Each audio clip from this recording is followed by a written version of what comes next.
ওরে বাবা, আকাশ তো কালো হয়ে এলো। বৃষ্টি এলো বলে একটু পা চালিয়ে যেতে হবে সবাইকে। আমার বাড়ি আবার শেষ প্রান্তে। জানি তো। একটু তাড়াতাড়ি পা চালিয়ে চলুন, আমার বাড়ি তো কাছেই। বৃষ্টি থামলে যে যার ঘরে চলে যাবেন, চলুন।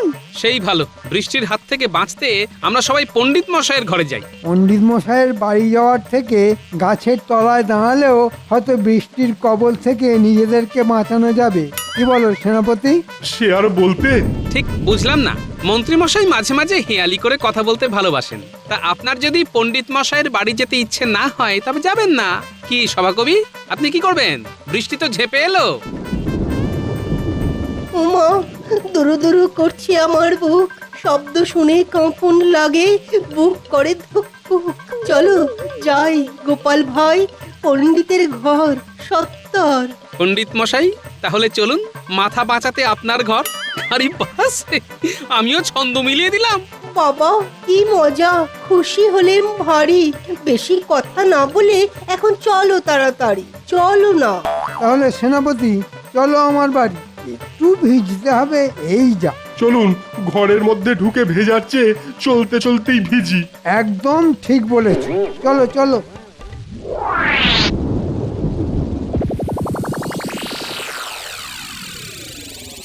ও মা, এ কি ভিজে একদম স্নান করে গেছো যে? অসুখ করবে তো। অসুখ করবে কি? অসুখ করে ফেলেছে।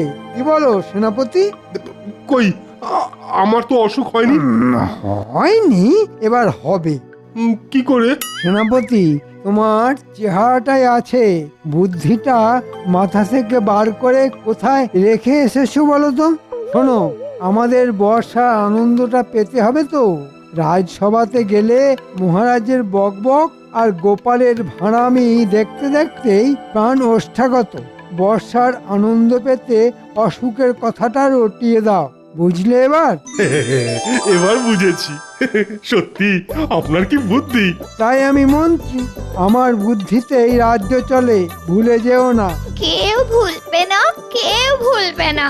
কিন্তু আর বেশি দেরি হলে অসুখও কিন্তু তোমাদের ধরতে ভুলবে না। ভেজা জামা কাপড় ছাড়ো, ছাড়ো শিগগির। আমি তোমাদের জন্য গরম গরম লুচি আর আলু ভাজা নিয়ে আসছি।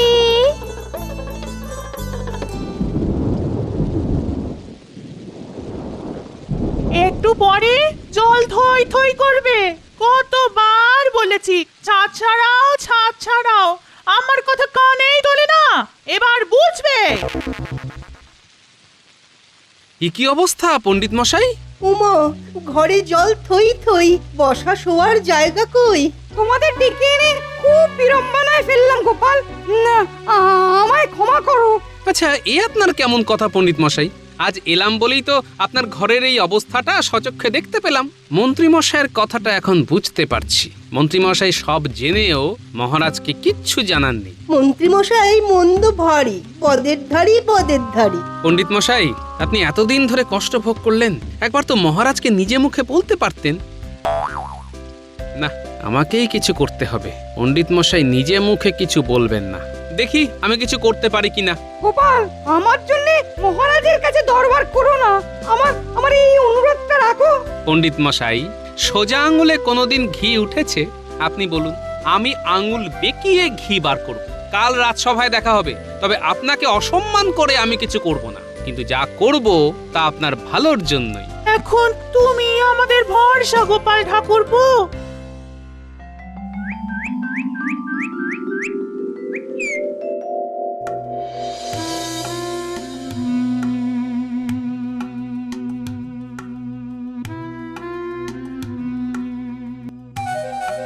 প্রণাম মহারাজ। মহারাজ, আপনাকে এত চিন্তিত লাগছে কেন? আচ্ছা গোপাল, রাজ্যের কাজ কি করে চলবে বলো দেখি। কেন মহারাজ? কেন আবার, ওই মন্ত্রী আর সেনাপতি যে খুব অসুস্থ। কি হয়েছে জানতে পেরেছেন মহারাজ? রক্ষীকে খবর নিতে পাঠিয়েছি, ও এলেই জানতে পারবো। প্রণাম মহারাজ। বলো বলো রক্ষী, কি খবর? ওদের কেমন দেখলে? মন্ত্রীমশাই আর সেনাপতি দুজনেই জ্বরে বেহুঁশ, ওদের জ্ঞান নেই। বাবা, জ্বরে অজ্ঞান? হুম, ডাল মে কুচ কালা তো আছেই। মহারাজ, আমাদের একবার যাওয়া উচিত। হ্যাঁ হ্যাঁ, নিশ্চয় নিশ্চয়।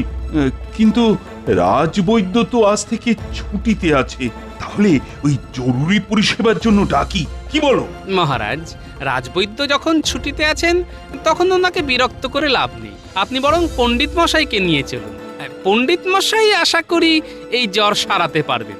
হ্যাঁ, পণ্ডিত মশাই জ্বর সারাবেন মানে? বলি, জলে ভিজে তোমার মাথাটাও গেছে নাকি? মাথারও পরিষ্কার হয়েছে মহারাজ। আপনি পণ্ডিত মশাইয়ের এলেম জানেন না। আমার গিন্নির হাড় মর্মর ব্যথা একদম সারিয়ে দিয়েছেন। হ্যাঁ, হাড় মড়মড় ব্যথা? সেটা আবার কি রকম ব্যথা? এই তো প্রথম শুনলাম তোমার কাছে। আরো কত কি ব্যথা আছে মহারাজ, তার কতটুকুই বা জানি আমরা। কি বলুন পণ্ডিত মশাই? গোপালের খেলা শুরু হয়ে গেছে, কোথায় থামবে কে জানে। তবে গোপালের বুদ্ধির ওপর আমার বিশ্বাস আছে। অনেক রকমের ব্যথা আছে মহারাজ। হ্যাঁ, তা না হয় বুঝলাম, কিন্তু মন্ত্রী আর সেনাপতির জ্বর সারানোর উপায় কি করতে পারবেন? দেখতে তো দোষ নেই মহারাজ, আগে রুগীকে দেখি, তারপর তো তার ওষুধ।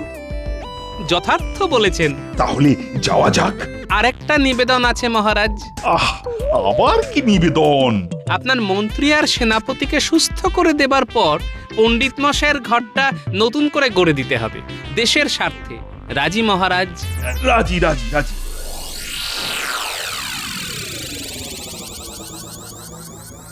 ওগো, চোখ খোলো, তাকাও, রাজামশাই তোমাকে দেখতে এসেছে, তাকাও। আজ দুদিন ধরে এইভাবে শুয়ে আমার কি হবে মহারাজ?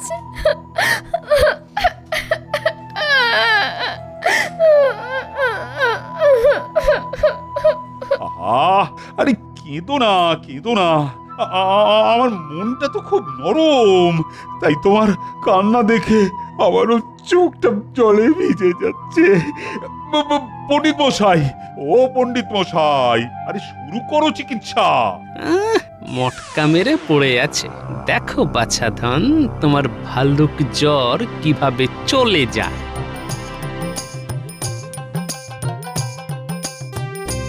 ও মা, এ তো গা ঠান্ডা, জ্বর তো নেই। জ্বর নেই গোপাল, মন্ত্রী নাটক করছে। এই রে, ধরে ফেলো নাকি? এই গোপালটাকে ভয়। কি বুঝছো পণ্ডিত? এটা ঠান্ডা জ্বর মহারাজ, খুব বাজে জ্বর। ঠান্ডা দেশের মোষ বা গরিলাদের এই ধরনের রোগ হয়। এখন আমাদের মতো গরম দেশের মোষ বা গরিলাদের হচ্ছে, ভাববার বিষয় মহারাজ। আয়তা করে আমাকে মোষ গরিলা যা ইচ্ছে তাই বলছে, আমিও সুযোগ পাবো। পণ্ডিত মশাই, রাম চিমটি কাটুন, দেখবেন কেমন বাপ বাপ বলে উঠে পড়ছে আমাদের মন্ত্রী মশাই। ওরে বাবা রে! সর্বনাশ! ওগো, ওগো, তুমি ঠিক হয়ে গেছো? আমার কি আনন্দ হচ্ছে, আমার কি আনন্দ হচ্ছে, তুমি ঠিক হয়ে গেছো। বাহ পণ্ডিত বাহ, তুমি তো অসাধ্য সাধন করলে। বুঝতে পারছেন মহারাজ, মানুষের চিকিৎসা ছাড়াও পশুদের চিকিৎসাও কি সুন্দরভাবে আমাদের পণ্ডিত মশাই করলেন। আর সেনাপতির কাছে খবর পাঠান যে মন্ত্রী মশাই সুস্থ হয়ে গেছেন। দেখবেন এই খবর পেয়েই সেনাপতি ওষুধ ছাড়াই সুস্থ হয়ে গেছেন। মহারাজ, এইবার পণ্ডিত মশাইয়ের বাড়িটা করে দিতে হবে। হ্যাঁ হ্যাঁ, কাল থেকেই পণ্ডিতের বাড়ি তৈরির কাজ শুরু হবে। ধন্যবাদ মহারাজ। রক্ষী, সেনাপতির কাছে যাও, বলো মন্ত্রী সুস্থ হয়ে গেছে।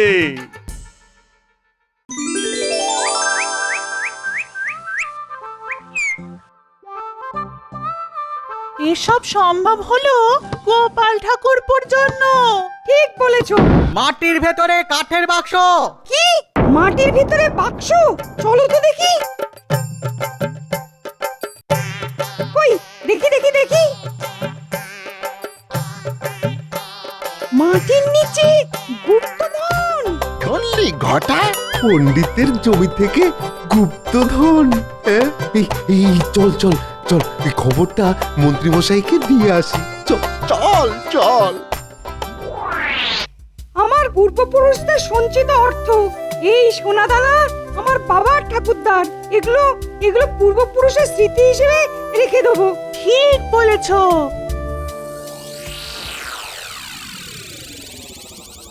বলিস কি রে, গুপ্তধন? তোরা ঠিক শুনেছিস তো? নিজের কানে শুনেছি মন্ত্রী মশাই। এই গুপ্তধন তো পণ্ডিতকে ভোগ করতে দেব না, আমাকে চিমটি কেটেছিলে। এবার দেখো আমার ক্ষেত। রাজামশাইকে বলে তোদের পুরস্কারের ব্যবস্থা করব। এখন তোরা বাড়ি যা, আমাকে রাজ দরবারে হাজির হতে হবে। গিন্নি, আমি একটু রাজবাড়ি থেকে ঘুরে আসছি। হ্যাঁ? বলছো কি মন্ত্রী, পণ্ডিতের জমিতে গুপ্তধন? হ্যাঁ মহারাজ, আর এই গুপ্তধন আপনার। আরে আরে, সেটা কি করে হয়? পণ্ডিতের জমিতে গুপ্তধন পাওয়া গেছে, তা ওই গুপ্তধন পণ্ডিতেরই? না মহারাজ, আপনি এই রাজ্যের রাজা, তাই এই গুপ্তধন আপনার। আর দেখুন, পণ্ডিতের বাড়ি তৈরিতে আপনি অর্থ সাহায্য করেছেন, তাই ওই গুপ্তধনের ভাগ আপনার পাওয়া উচিত। আর এই খবর দেওয়ার জন্য গুপ্তধনের অল্প অংশ আমাকে দিলে আমি আমি খুব খুশি হব। এতক্ষণে বুঝলাম মন্ত্রী মশাইয়ের মনের কথা। গোপালকে জানাতেই হবে। দেখি মহারাজ কি কথা কবে। ঠিক আছে ঠিক আছে, আমি পণ্ডিতের গুপ্তধন বাজেয়াপ্ত করলাম। রক্ষী,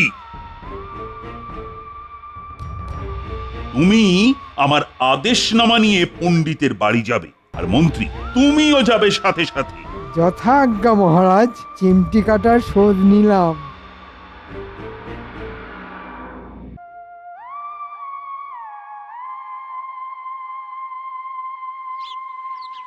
এই গোপাল, গোপাল, ও গোপাল, তুমি কি শুনতে পাচ্ছ? গোপাল, কি ব্যাপার সভাকবি? গোপাল, কি কপাল। কেন, কি হলো? অনেক কথা আছে, বলবো, এখন চলো। পণ্ডিত মশাই ঘরে আছেন? আরে কি ব্যাপার? এসো গোপাল, আসুন আসুন সভাকবি। মন্ত্রী মশাইয়ের কথায় আপনার গুপ্তধন আপনি মহারাজকে দিয়ে দিলেন? গোপাল, আমি তোমার আর মহারাজের প্রতি খুব কৃতজ্ঞ। আমার ঘর হচ্ছে মহারাজের অর্থ সাহায্যে, আমার আর কিছুই চাই না। গোপাল ঠাকুরপো, ধরে নিয়েছি, গুপ্তধন পাইনি, বেশ মিটে গেল ঝামেলা। মিটে গেল ঝামেলা, গুপ্তধনের মামলা। না না না, এত সহজে তো আমি ছাড়বো না। মন্ত্রী মশাই, আপনি যদি ডালে ডালে যান, আমি যাই পাতায় পাতায়।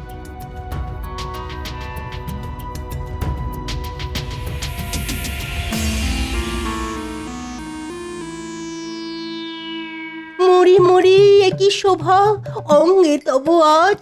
রাজা, আপনাকে লাগছে দারুণ, পরে নতুন সাজ। আমাকে কেমন লাগছে সভাকবি? কাব্য করে বলো। কি বলি আর কাব্য করে? দাঁড় কাকো ময়ূর পুচ্ছ ধরে। বেড়ে বলেছো সভাকবি। হ্যাঁ, মহারাজ, শেষকালে আপনিও। মহারাজ, এটা কিন্তু মন্ত্রী মশাই সঠিক বলেছেন। কোনটা সঠিক বলেছে? ওই কানাকে কানা আর খোঁড়াকে খোঁড়া বলতে নেই। তার মানে আমি দাঁড় কাক? এই দেখুন, আপনি নিজে মুখে স্বীকার করলেন যে আপনি। একটা প্রবাদ আছে জানো তো? আপনি কোন প্রবাদের কথা বলছেন জানি না মন্ত্রী মশাই, তবে আমি একটা প্রবাদ জানি। বলি মহারাজ, বলো বলো বলো, শুনি। অতিবার বেরো না, ঝড়ে পড়ে যাবে। কথাটা মনে রাখবেন মন্ত্রী মশাই।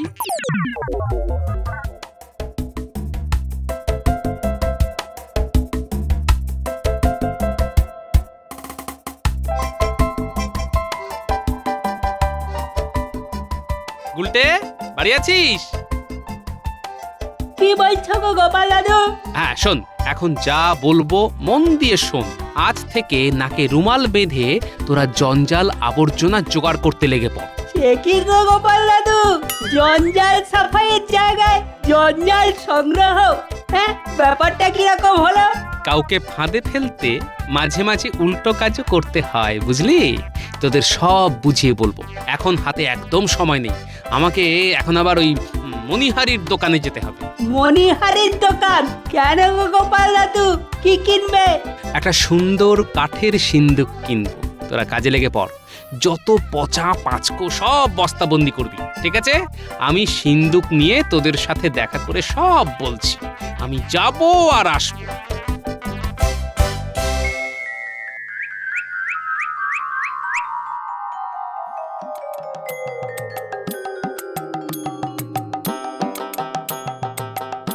কই রে আমার বানর সেনা, গন্ধমাদন ভর্তি হলো? হ্যাঁ গো গোপাল দাদু, এই দেখো না। আরে বাবা, খেলা তো শুরু হবে এবার। মন্ত্রী মশাই, নেবেন না গুপ্তধনের ভাগ? দাদু, এবার আর কি করতে হবে? হাত ধরাধরি করে সিন্দুকটাকে আমার বাড়ি নিয়ে যেতে হবে। চল, লোক চলাচল শুরু হওয়ার আগে সিন্দুকটাকে নিয়ে চল। ওখানে গিয়ে সিন্দুকটা মাটিতে পুঁতে দিতে হবে, ব্যাস তোদের কাজ শেষ।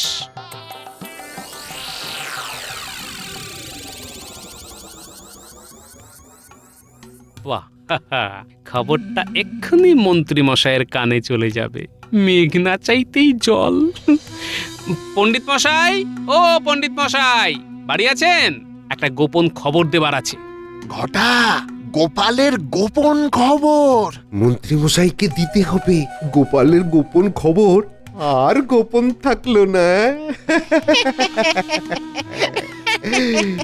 কি খবর গোপাল? আজ আমি রাজসভায় যাচ্ছি না। কোনো শরীর খারাপ?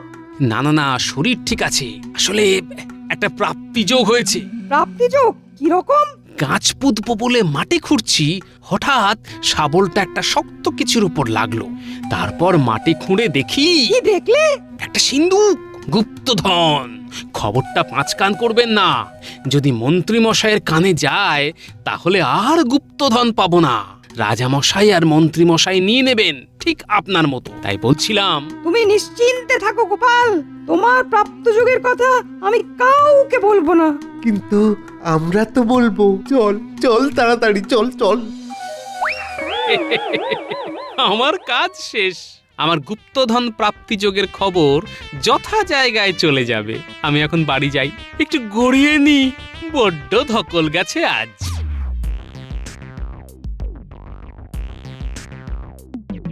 আহা কি মজা, কি মজা, শরীর হবে খাজা খাজা, কি মজা। বাবা, কি গো এত ফুর্তি কিসে না? কি হলো, কি হলো গো? আবার কি হবে? ধর্মের জয় হবে। রাজামশাই সপারিষদ এলেন বলে, গুপ্তধনের টানে। গুপ্তধন? ও, ওই গুপ্তধন?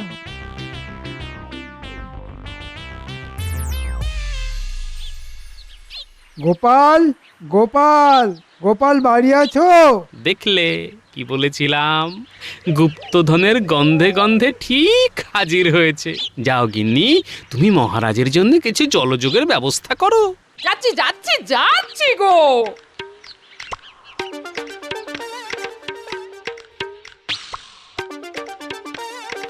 আগে মন্ত্রী মশাই, শুনলাম তুমি গুপ্তধন পেয়েছো। মহারাজ, আমার কাছে একেবারে ঘোড়ার মুখের খবর আছে। বুঝলাম। তা মন্ত্রী মশাই, ঘোড়াটা আপনার কাছে গিয়েছিল না আপনি ঘোড়ার কাছে গিয়েছিলেন? দেখো গোপাল, এইসব কথা বলে কথা ঘোরাবে না। এক কথায় বলো, গুপ্তধন পেয়েছো না পাওনি? এক কথায় পেয়েছি। দেখলেন মহারাজ, আমার খবর সঠিক। আমাকে যারা খবর দেয় তারা কখনো ভুল খবর দেয় না। তাহলে এবার কি করণীয়? রাজ আইন হিসাবে গুপ্তধনের আসল মালিক হলো মহারাজ, আর গুপ্তধনের খবর সংগ্রহের জন্য আমি মহারাজের কাছ থেকে গুপ্তধনের কিছু অংশ চেয়ে নেব। তাহলে মাটি খোঁড়া হোক মন্ত্রী। মহারাজ, আমি মাটি খুঁড়ে গুপ্তধন বার করছি। গোপাল, জায়গাটা দেখাও। যথা আজ্ঞা মন্ত্রী মশাই, আসুন। ওই যে ওইখানে। এই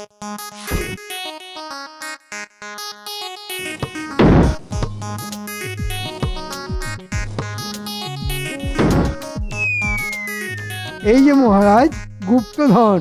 ওরে বাবা, বিশাল সিন্ধু, সোনা দানাও অনেক আছে। খোলো খোলো। আর কি ভাবছোটা কি? এই খুলছি।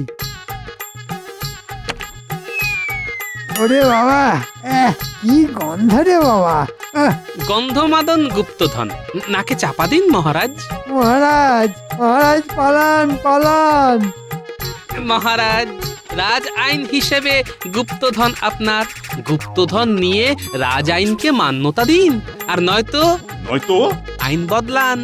পণ্ডিত মশাইয়ের জমি থেকে পাওয়া গুপ্তধন যদি আপনার হয়, আইন অনুযায়ী আমার জমি থেকে পাওয়া গুপ্তধনও আপনাদের। কি তাই তো মন্ত্রী মশাই? আমার আমার গুপ্তধন চাই না।